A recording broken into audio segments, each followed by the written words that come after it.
जी अस्सलाम वालेकुम। आप देख रही हैं सुनिया रसोई घर और आज मैं आपके सामने जो रेसिपी लाई हूँ वो रमज़ान से ही रिलेटेड ये रेसिपी है इमली और सौंठ की चटनी। इमली और सौंठ की चटनी बनाने के लिए हमें जिन चीज़ों की ज़रूरत है, यहाँ मेरे पास 1 कप इमली है। इमली का पल्प, इसे रात को मैंने भिगो दिया था, इसके सीड्स निकाल कर मैंने फेंक दिए हैं। इसके अलावा यहाँ पर हाफ टी स्पून नमक है, हाफ टी स्पून सुरख मिर्चों का पाउडर है, हाफ कप शुगर है, 1 टीस्पून भुना हुआ और कुटा हुआ सफ़ेद जीरा है और 1 टीस्पून अदरक का पाउडर यानी सौंठ का पाउडर है। तो ये स्टार्ट करते हैं।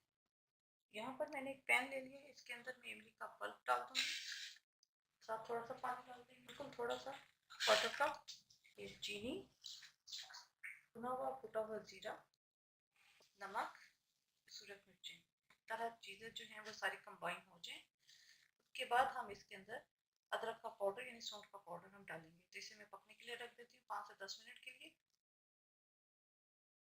जी 10 से 12 मिनट मैंने इसे पकाया है। जब ये थिकनेस की तरफ आना शुरू हो जाए, इसके अंदर अब हम अदरक का पाउडर डालेंगे, इसे मिक्स करेंगे। 1 से 2 मिनट में हल्की आंच पे इसे पकाऊंगी। इमली और सौंठ की चटनी हमारी तैयार है। चूल्हा मैंने यहाँ पे बंद कर दिया है।